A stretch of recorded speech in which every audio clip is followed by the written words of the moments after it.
What's up, everybody? This is Brian. And I'm Logan, and this is Tops. And this is Bottoms.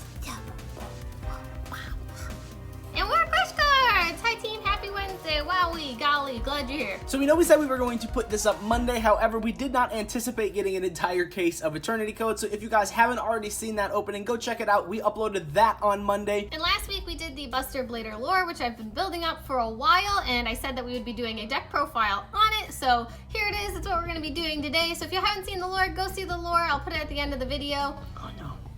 But today we're going to be doing the deck profile for you guys to showcase what it can hopefully do. So if you guys are brand new to the channel, we just want to ask you guys to take 10 seconds, just go down and hit the subscribe button so that you guys can join this awesome family. We also have an Instagram, which is @CrushCardsYGO. We are on there all the time. We answer messages every single day, post photos of all the new stuff that we get, new sets, new cards, new decks. We also have a Discord. It's a really wholesome community. It's a lot of fun. It's growing really fast, and we do all sorts of fun shenanigans on there, so please consider joining the Discord. And then we also have a Patreon. If you want to further support the channel, we have some of the best benefits in the Yu-Gi-Oh community. It's amazing. You get merch, deck building, dueling, custom field centers, all that fun stuff. But that's if you want to support the channel even more. If not, I'm just happy you're here. All the links for that stuff are in the description box down below. So scroll on down while you're hitting the subscribe button. Feel free to check all that stuff out. Over the course of the last few weeks, we have been doing legacy deck profiles once a week just to kind of showcase some of our favorite and even older decks that haven't really gotten a lot of attention lately. With all the new sets that Konami has put out, there is a ton of new support for some of these decks, and we have tried to build these decks for a myriad of different player bases. We've tried combo, we've tried control, we've tried budget, and here we are wrapping it up with our final one that Tops kind of messed up over here. We're just gonna, there we go. And the final deck profile for this legacy series is going to be Buster Blader. You guys spoke up in the comment section and said that you wanted it to be a more budget-friendly, more casual build. You all have a say in this channel just as much as we do, so we're really grateful for all of your input. This is definitely not a tier 1 deck, but it's something really fun that you can bring to your locals, maybe bring to a friend's house and play, and it has some really cool interactions. So let's get into the cards. Starting off, it is a Buster Blader deck, but we are only playing 2 copies of our main boss monster, aka Buster Blader. This card gains 500 attack for each dragon type monster your opponent controls and in their graveyard. So this card can just get really big. It's a level 7, which has a lot of synergy with your extra deck, and yeah, that's really it. You just play 2 Buster Blader because you can search this card, special summon it, get it to your graveyard, a bunch of different things. You don't want to brick with this card, so we only play him at 2. Shout out to my pretty alternate art. Wow, look at him. Busting blades and stuff. Ah. Unpopular opinion. Buster Blader, the Destruction Swords Master, is better than Buster Blader, which is why we play him at 3. So this card says that this card's name becomes Buster Blader while it is on the field or in the graveyard. So that is really good. So even though we're playing 2 copies of Buster Blader, we're realistically playing 5 copies. So it doesn't matter that we're playing 2 of the vanilla, basically. They're all vanillas in this deck, realistically. But this card's relevant effect is that if a monster your opponent controls is destroyed by battle or card effect and sent to the graveyard, you can target one of those destroyed monsters and equip it to this card. So it's kind of like a pseudo DD Crow, where like if your opponent wants to have resources in their graveyard, you could just take it and equip it so that they don't have access to that any longer. And then you can send one monster card you control that is equipped to this card to the graveyard as the cost, and then destroy all monsters your opponent controls with the same type as that monster, send it to the graveyard. So you can literally take any of their cards, and then if they're playing like a mono-typed deck, you can equip it to this and then pop it to blow up their entire field. Way better than the regular Buster Blader. This card is an absolute must-have at 3 because it's literally just Dark Hole, the monster. It's really cool. Then we play 3 of probably the most meta-relevant Buster Blader card right now. Triple copies of Buster Blader Dragon Buster Destruction Sword. In case you somehow don't know what this card does, when it is equipped to a monster, it locks your opponent out of special summoning from the extra deck, which is why it is such a good and meta-relevant card right now. And a lot of people hate it, but you know what? We're playing it. Pretty cute. And he's a level 1 Dark Tuner. Wow. Pretty cute. Oh, man. Woo. Then we were playing 2 copies of Buster Whelp of the Destruction Swordman. What this card says is that when this card is normal summoned, you can add 1 Destruction Sword card from your deck to your hand. It's not monster, it's not spell, not trap, any Destruction Sword card. So you can search almost half of your deck. And then you can only use 1 of the following effects of this card once per turn. You can either tribute this card to special summon 1 Buster Blader from your hand or graveyard. So once again, this counts because it is Buster Blader in the graveyard. Or this card is in your graveyard and you control a Buster Blader, you could discard 1 Destruction Sword and then special summon this card. So this card does special summon itself from the graveyard, especially in this deck because you are playing a lot of Destruction Sword cards. And once again, level 1 tuner. kind of comes up. This isn't really like a spicy tech, but it's something that we found going through bulk the other day, and I was like, man, for like a budget Buster Blader deck, this is a really cool card. We are choosing to play double copies of Galaxy Dragon. This is a level 4 normal summon that sits at 2,000 attack, and then the relevance that this card has to this deck is that this card can only attack dragon type monsters, but if this card does battle a dragon type monster, this card gains 1,000 attack during the damage step. Also, you negate the monster's effect until the end of each battle phase. This card is a 3,000 beat stick in this deck because we're playing cards that obviously make your opponent's entire everything dragon. So this card is a 3k normal summon. It's absolutely ridiculous in this deck. And it's another win condition if you don't happen to get into your Buster Blader extra deck. Wow. And that is it for the monster cards. Moving off into the spell lineup, we are playing a lot of draw cards. We are playing triple Foolish Burial Goods and the 1 Metal Foes Fusion. And then we're in a bunch of Buster Blader groups just to kind of get deck profile ideas. And also for the lore, this is a tech that I saw that really stood out, and it is triple copies of Performer Pal Popper Up and then the 1 Upstart Goblin. Just in case anyone doesn't know, Foolish Burial Goods allows you to send any spell and trap directly from your deck to your graveyard. It's literally Foolish Burial for spells and traps. A lot of your Buster Blader trap cards have really good synergistic effects with the deck in the graveyard, so you want to send them there, or if you already have that set up, you can just send the Metal Foes Fusion and draw a card by shuffling it back. So Performer Pal Popper Up is essentially Graceful Charity. You're sending 3 cards from your hand to the graveyard, and then you're drawing that many cards. You're not special summoning from your hand. The only reason you're playing this card is so you can dump your spells and traps into your grave, because they activate in grave as well, and you can use them on your opponent's turn with the traps, and it just helps you draw more cards and dig into your deck. And then 1 Upstart Goblin because 39 card deck, yeehaw! Sorry, he's peeking over. Hi, bud. Woo! More mandatory cards in the deck. Foolish Burial, Monster Reborn, 1 for 1. Play a bunch of level 1s in the deck. Monster Reborn's a great extender. Foolish Burial, you have to play it. Cool. Good talk. Then we're playing the 2 Destruction Swords and Fusion. This is essentially just your super poly for the deck. You fusion summon a Buster Blader fusion from your extra deck using monsters from your hand or either side of the field as fusion materials, so you can use your opponent's monsters as well. And then if this card is in your graveyard, you can send a card from your hand to the graveyard and add this to your hand, which is a little slow, but this is a quick play spell. It's pretty cool. It's basically super poly for Buster Blader. It's what it does. And we're playing 3 Prologue of the Destruction Swords, and this card just says send 1 Destruction Sword card and 1 Buster Blader from your deck to your graveyard, except this card, and then special summon a Buster Dragon from your extra deck, but destroy it during the end phase. This is really good because you're sending a Destruction Sword card and a Buster Blader, which you can special summon off of the Buster Dragon if you do not control a Buster Blader, and then once per turn, you can activate Buster Dragon's effect to special summon a Destruction card and equip it to your Buster Blader. So you're basically just getting both of those cards that you just sent to the graveyard out and onto the field, which is really cool. And then the second effect is you can banish this card from your graveyard. This turn, Destruction Sword cards you control cannot be destroyed by battle or card effects. So then the card you just equipped to your Buster Blader can't be destroyed when you activate this. So that's pretty neat. Typically what you're going to send off of your prologue is your Destruction Sword Memories. This card is absolutely insane and probably the best card in the deck. What this card says is you can discard 1 Destruction Sword card, special summon 1 Buster Blader monster from your deck. That's not the effect that we use. The relevant effect is that you can banish this card from your graveyard and fusion summon 1 Buster Blader, the Dragon Destroyer Swordsman, from your extra deck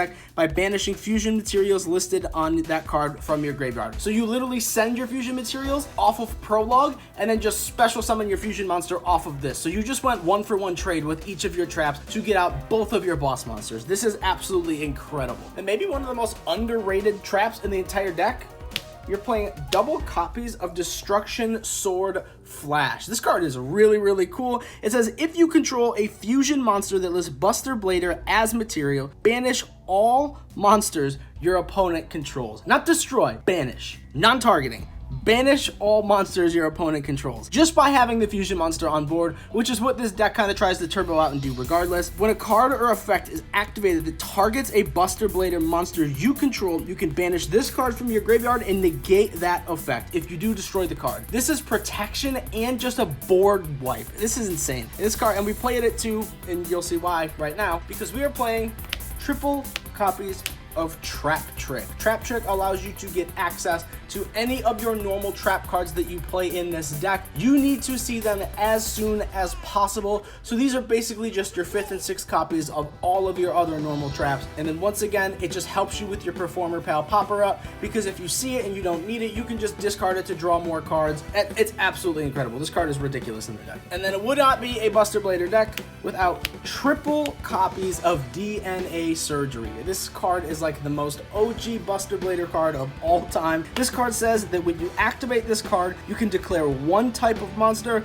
and as long as this card remains face up on the field, all face up monsters become that declared type. You're only calling dragon. You want everything on the field to be dragon. If your opponent outs your synchro that makes everything a dragon, you still can rely on this. It's not searchable off of Trap Trick, which is why we play it at 3, because we want to see this as soon as possible, and if not, we literally just play Buster Blader Beatdown. And then the final 2 cards in the deck, we are kind of playing a Buster Blader Control, Buster Blader Stun deck, so it only makes sense to play double copies of Summon Limit. If you do want to play a 41 card deck, highly recommend the 3rd. You do not summon more than 2 times a turn, and if you do, it's totally okay, but this allows you to stun your opponent out while still allowing your deck to do what it does best. As we said before, Buster Blader is not a tier 1 deck. However, this allows you to at least stand some sort of ground against your opponent and put up a fighting chance at winning the game. So that is it for the main deck. Let's move right to the extra deck.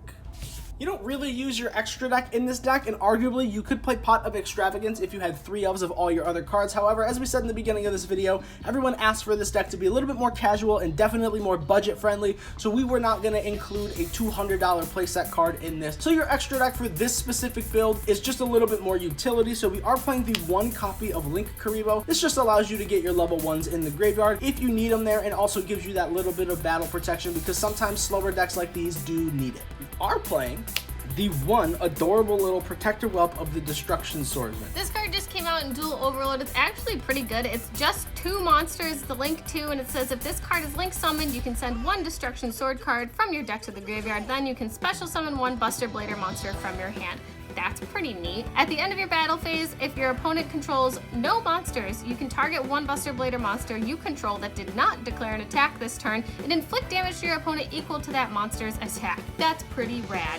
Which is really, really cool, because once we get to the fusion monster, you will see that it cannot attack directly anyways. However, if you are able to activate your sword flash and then just banish everything your opponent controls, attack with whatever else you have, and then you can burn your opponent for the 2800 stat, because this card can't attack anyways, it's basically like it got to attack because you're still inflicting that damage. Yeah, it's really cool. So you're not only banishing their board and attacking, but you're also burning them. And he's cute as heck. It's also pretty cool because it sends a Destruction Sword from your deck to the graveyard, so if you use Buster Dragon's effect to equip the destruction that you just sent to the graveyard to your Buster Blader, you then have that too. So that's pretty neat. Yeah, this card's really, really good. Like, this definitely makes the deck a little bit stronger. It definitely facilitates your plays and extensions. It's really rad. Then we are just playing generic removal. We're playing the 1 Phoenix, the 1 Unicorn, the 1 Trisbania, and then of course the 1 Borolo Dragon. You realistically never make these cards, and if you do, it comes up very, very rarely. Not often are you going to get 3 cards on field and then link and then discard a card. You're really going to rely on your spells and traps for your removal, but these cards are here just in case you need that utility. Moving into our Synchro Package, we are playing the 1 High-Speed Roy Chambara, because as we saw before, our Galaxy Dragon is a level 4, and all of our Whelps are level 1 tuners, so you can make this relatively easily. Once again, all these cards are things that you don't really go into, it's just utility. We have Beals, because Beals can be a pain in the butt to get over. You can make the Hot Red Dragon Archfiend Abyss. This card is just in the gate. It's really, really strong. We can make a Scarlet Red Dragon Archfiend just for board wipes. We can make our Cypher Lord Omega, because this card is actually interesting. It allows you to shuffle back some of your banished stuff, which can allow you to recur some of your resources while ripping a card out of your opponent's hand. And then, of course, the 1 relevant synchro, we played the 1 Buster Dragon. Arguably, you would play this at 2, but we only do have 1 copy. It's not a big deal. You can recur this card super, super easily. This card's effect says that all monsters your opponent control become dragon type, and then once per turn, if you do not control a Buster Blader monster, as Logan said, you could target 1 Buster Blader in your graveyard and special summon it. And then once per turn during your opponent's turn, you could target 1 Buster Blader monster you control and equip it with a Destruction Sword monster from your graveyard. And then it even says in parentheses, because this is very old, this is a quick effect. So it allows you to equip your little Buster Whelps to any of your Buster Blader cards. It's really, really strong, and it provides a really, really busted lock. And then to round out for the extra deck, we're playing triple copies of Buster Blader, the Dragon Destroyer Swordsman. This card must be fusion summoned and cannot be special summoned by any other way. This card cannot attack directly, which once again, totally fine, because your new Link monster monster allows you to just burn for this damage anyways. And this card gains 1,000 attack and defense for each dragon type monster your opponent controls or is in their graveyard. This card can get huge, especially if you're able to make everything your opponent controls a dragon. Like this card is nuts. You can change all dragon type monsters your opponent controls to defense position. Also, all dragon type monsters on your opponent's field cannot activate their effects. This card is a walking skill drain, and of course it goes really well with your Buster Dragon, because Buster Dragon or DNA Surgery makes everything your opponent controls a dragon type monster. So if you are able to get this on board and have this also, this card will make everything a dragon, and then this guy will basically just turn them all to defense and negate all of their effects. Plus you get to equip any of your whelps and either lock your opponent out of their extract. Like, it's ridiculous. The combo is really cool. And then if this card wasn't busted enough, if this card attacks a defense position monster, you inflict piercing battle damage. So like, it doesn't matter that your opponent's monsters are in defense position and that this card can't attack directly, because this card gets absolutely ridiculously huge and then just beats into your opponent's defense position monsters anyways. Let's jump right on into a test hand. So we're gonna shuffle real quick. We don't have a field center on us right now. They're in the other room. So yeah, even though we have Topps field centers, we're just gonna use Topps as our field center. We're gonna shuffle real quick and just try to demonstrate what this deck can do. All right, opponent, your turn. Want to cut for me? Wow, that was weird. Here we go. Sure, that's it. That's all you're getting. I've stopped caring. Sick. We're gonna see our Sword Flash, our Foolish Burial Goods, our Little Whelpy Woo, a Metalfoes Fusion, and our 1-for-1. Feels good to draw Foolish Burial Goods and Metalfoes Fusion. Wow. But that means it sucks. So we're just gonna normal summon our Little Whelpy Woo, and his effect will activate by adding our Prologue of the Destruction Swordsman from our deck to our hand. And shuffle. You gonna cut, opponent? Oh, I guess so. There you go, bud. Cute. Now we can Foolish Burial Goods, sending our Destruction Sword Memories.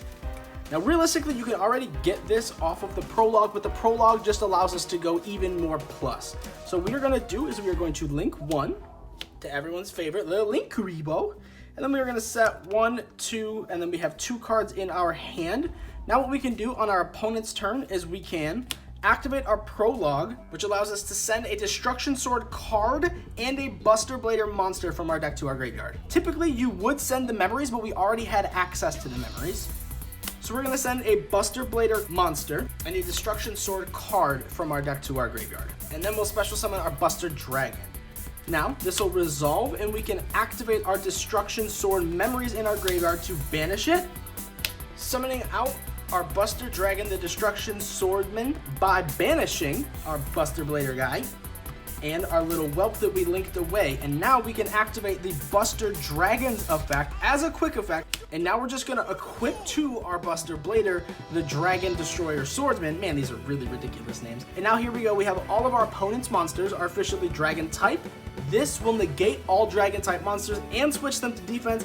And our opponent is locked out of the extra deck. Plus, because we control a fusion monster that lists Buster Blader, whatever our opponent does do, we can literally just banish their entire field. Pretty rad. We still have 2 cards in hand. Like, the deck doesn't really do a ton, but this is the main combo that you want to achieve. And that is it, folks. This is our Buster Blader deck. This wraps up our legacy deck profiles. We hope that you guys enjoyed what you asked for, which was a budget and a more casual Buster Blader deck. I don't know, I think this looks pretty good for what it is. I mean, for a Buster Blader deck, this doesn't look too bad, folks. But we hope you enjoyed this profile. I think it's pretty neat that Buster Blader can still be played. It may not be the most meta thing in the world, but it's still something you could play casually or whatever with your friends, locals, whatever. I think it's cool. I don't know, who am I? If you guys haven't already checked out the Buster Blader lore, Logan worked really hard on it. It's really cool. It goes over not only the history with the Whelp and Buster Dragon, but it also talks about how Buster Blader becomes Dark Paladin and has a little bit of Endymion thrown in there. So if you're interested, check it out and let me know what lore you'd like to see next. That being said, guys, thank you so much for hanging out with us. If you did like what you see, feel free to go down and hit the subscribe button, throw this video a like, comment your thoughts, and check out all the links in the description box down below. As we said in the beginning, we have an Instagram, a Discord, and a Patreon. Whoa, we hope you guys have an awesome Wednesday. We appreciate you. We value you. We hope you know you matter. And we love you. Bye! Say bye, Tops. Where are you, Tops? Tops? Can I get up now? Oh, God. Bye, guys. Victory.